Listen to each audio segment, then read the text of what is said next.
ETF index mutual funds నేర్చుకుని stock మార్కెట్లో రాణించాలనుకుంటున్నారా? వెంటనే ఈ నెంబర్కి కాల్ చేయండి.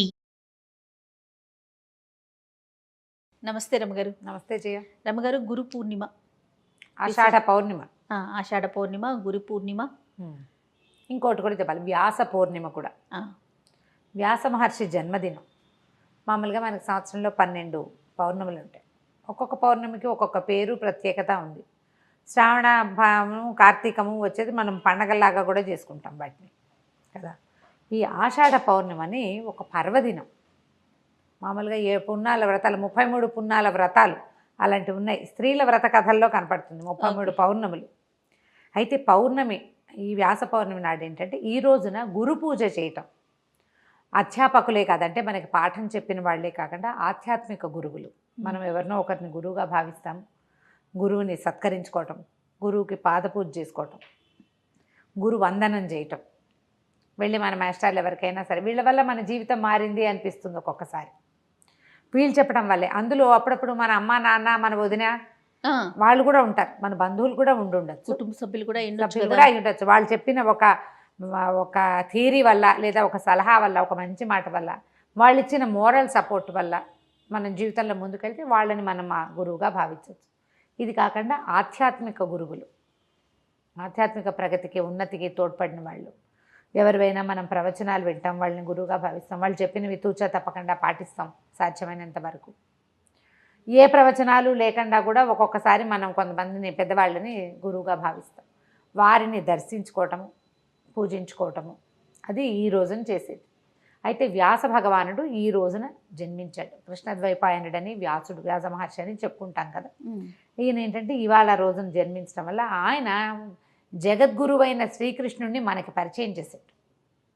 వ్యాస మహర్షి వల్ల, వ్యాస మహర్షి ఏం చేశారు, ఈ మన ఉద్గ్రంథంలాగా ఉండేది, వేదం అంతా ఒక ముద్దగా ఉండేది. అవును, దాన్ని చతుర్విభాగం చేశారు, 4 భాగాలుగా విభజించారు. విభజించిన తర్వాత ఆయన ఇంకేం చేశారు, బ్రహ్మసూత్రాలకి వ్యాఖ్యానం చేశారు. బ్రహ్మ చెప్పిన వాక్యాలని వ్యాఖ్యానించిన తర్వాత ప్రపంచానికి ఇప్పుడు ఇంత పెద్ద విషయం నీకు నాకు ఏమర్థమవుతుంది, సాధారణ వ్యక్తులకు అర్థం కాదు.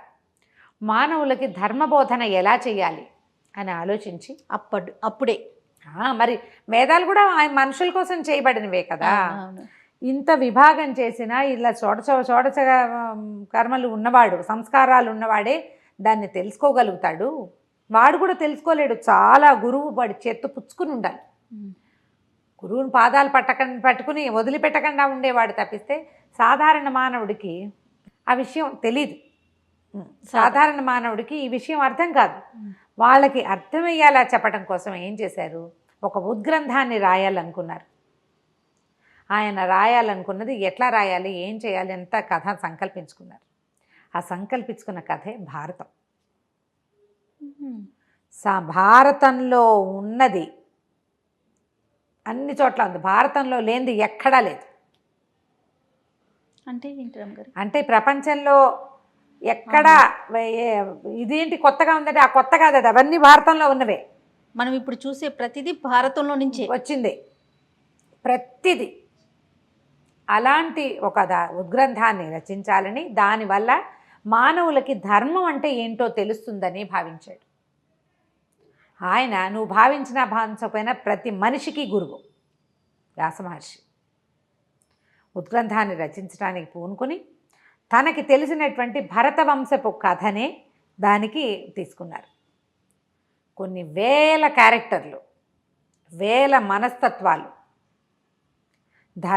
ఒక్కొక్కడి ధర్మం, ఎవడి ధర్మం వాడిది. ఎవడెవడు ధర్మాన్ని పట్టుకుని నిలబడ్డాడు,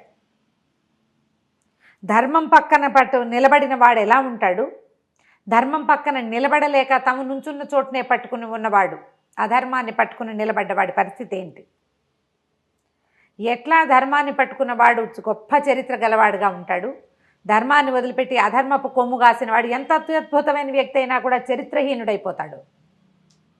ఎలా నిద్దాగా ఉండాలో మనుషులు, కష్టాలు వచ్చినప్పుడు ఎలా ప్రవర్తించాలి, డబ్బు వచ్చినప్పుడు ఎట్లా ప్రవర్తించాలి, గర్వం వస్తే నీకు ఎట్లా శాస్తి చేస్తుంది ప్రకృతి, అవన్నీ కూడా వ్యాస భగవానుడు మనకు చూపించాడు. అది మొత్తం ఉద్గ్రంథం రాయడానికి బ్రహ్మదేవుడి అనేది కూడా నేను చెప్తాను. ఎవరైనా రాసేవాళ్ళు కావాలంటే వినాయకుడిని ప్రార్థించు, ఆయన రాస్తాడన్నాడు. ఇప్పుడు మనం చదువుకునే మహాభారత గాథని వ్యాస మహర్షి చెప్తుంటే సాక్షాత్తు వినాయకుడే రాశాడు, ఘంటం ఆపకుండా. ఎక్కడైనా సరే ఆగిపోయావా, నేను ఆపేస్తాను, ఇంకా నేను రాయనన్నాడు వినాయకుడు అన్నారా? నాకు కంటిన్యూస్గా చెప్పుకుంటూ పోతేనే రాస్తానన్నట్టు. అయితే ఈయనేమన్నాడు, ఒక చిన్న సూక్ష్మం పెట్టారు, నువ్వు అర్థం చేసుకుని రాయాలి ప్రభు అని అడిగాడు. ఆయన ఒప్పుకున్నాడు. అందుకని ఈయన ఏం చేశాడు, కొన్ని వందల శ్లోకాలు, కొన్ని శ్లోకాలు చెప్పేసి ఎక్కడెక్కడ తను ఆలోచించుకోవాలో అక్కడ ఒక పెద్ద శ్లోకం చెప్పేవాడు. ఆ పెద్ద శ్లోకాన్ని వినాయకుడు అర్థం చేసుకునేటప్పుడు మిగిలిన శ్లోకాలు ఈయన వర్కౌట్ చేసేసుకునేవాడు. గ్రంథు అంటారు దాన్ని, గ్రంథులు అంటారు. గ్రంథాల్లో వచ్చేటువంటి గ్రంథి ముడి. 1,00,000 శ్లోకాలున్న మహాభారతంలో 8,800 గ్రంథులు ఉన్నాయి. వినాయకుడే మొత్తం రాశాడు. ఆ దానిని మనకు అందించిన వాడు వ్యాస భగవానుడు. మనకిప్పుడు మనం చూసే కథలు, మనం తెలుసుకునేటువంటి నీతులు, ధర్మం పట్ల మన విచారణ, మన ఆలోచన, వాటన్నిటికీ మూల కారణం మహాభారతం తెలియటం. అందుకని దాన్ని పంచమ వేదం అంటారు. 4 వేదాల తర్వాత 5వ వేదంగా భాసిల్లింది. అందులోనే మనం ఇప్పుడు నిత్యము పారాయణ చేయాలి, దాని కల్పవృక్షం మన పాలిట. రోజు చదువుకుంటే మన జన్మ తరిస్తుందని భావించే విష్ణు సహస్రనామాన్ని వ్యాస భగవానుడే భారతంలో మనకు అందించాడు. భగవంతుణ్ణి మనకి చేరువ చేసిన వాడు వ్యాస మహర్షి. ఎందుకంటే ఇది ఒకటే కాదు, ఇందులో భగవద్గీతను కూడా మహాభారతంలోనే చెప్పారు.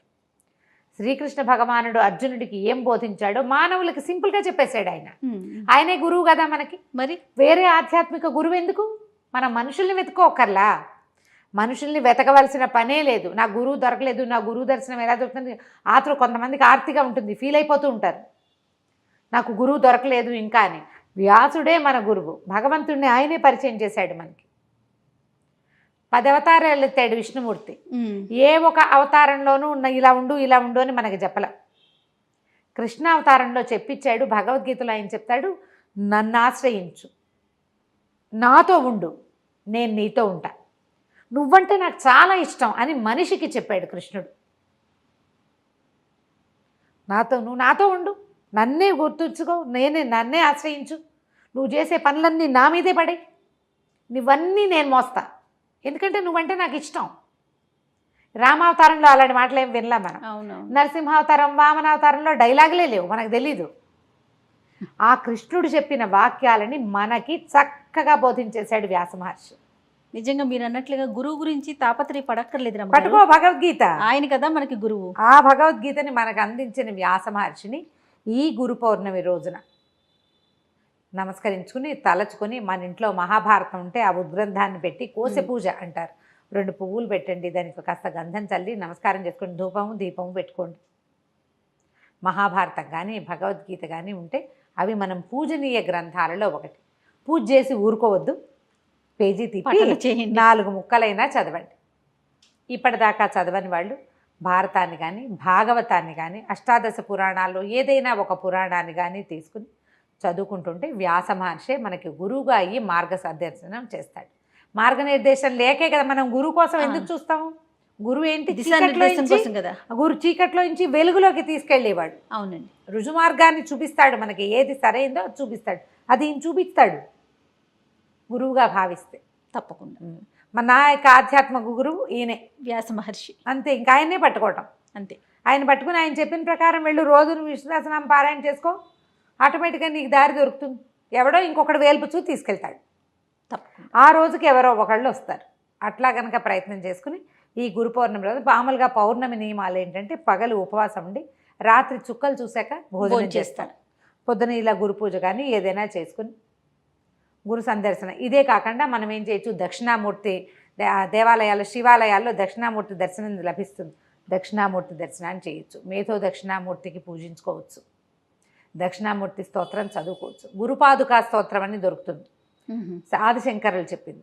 గురుపాదుకా స్తోత్రం చదువుకోవచ్చు, పిల్లలతో కూడా చదివించవచ్చు. మంచిది. దక్షిణామూర్తి శ్లోకం ఒక్క శ్లోకం లేదా హయగ్రీవ స్తుతి ఒక్క శ్లోకాన్ని, జ్ఞానానందమయం దేవం నిర్మల స్ఫటికాకృతి ఆధారం సర్వ విద్యానం హయగ్రీవం ఉపాస్మహే, ఇంత చిన్న శ్లోకాన్నైనా పిల్లలకి చెప్పించండి. ఈ గురు పౌర్ణమి రోజున గురు పూజ నిర్వహించుకుంటే బాగుంటుంది. లేకపోతే వ్యాస మహర్షిని పూజించుకుని తలుచుకోవటం, పగలు ఉపవాసం ఉండి సాయంకాలం చుక్కలు చూశాక భోజనం చేయొచ్చు. ఇట్లా ఈ మన ప్రతి ఇది కనిపిస్తుంది కదా మనకి చంద్రబింబంలో లలితాదేవిని ఉపాసించే విధానం కూడా మనం చేసుకోవచ్చు. ఈ లలిత అర్చన చేయటం అని ఇదివరకు మనం చెప్పాం. ప్రతి పౌర్ణమికి మనం చంద్రబింబంలో అమ్మవారిని భావించి సహస్రనామం చదువుకోవడం, లలితా సహస్రం చదువుకోవటం, పాయసం చేసి కొంచెం వెండి గిన్నెలో పాలు అన్నం మనం పరమాన్నం చేసుకుంటాం కదా, చిన్న వెండి పాత్రలో అయినా పెట్టి చంద్రుడి ముందు పెట్టి ప్రసాదం తీసుకుంటే చిత్తానికి సంబంధించిన మనసుకు సంబంధించిన సమస్యలు ఉంటే అవన్నీ తొలగిపోతే మానసిక ప్రశాంతత లభిస్తుంది. అది చేయలేని వాళ్ళు ఇలా చేసుకోవచ్చు. ఈ గురు పూజా మహోత్సవం సందర్భంగా మనం పౌర్ణమి సందర్భంగా మన గురువుల్ని తలుచుకునే అవకాశం కూడా మనకి లభిస్తుంది. తప్పకుండా. నమస్తే. నమస్తే.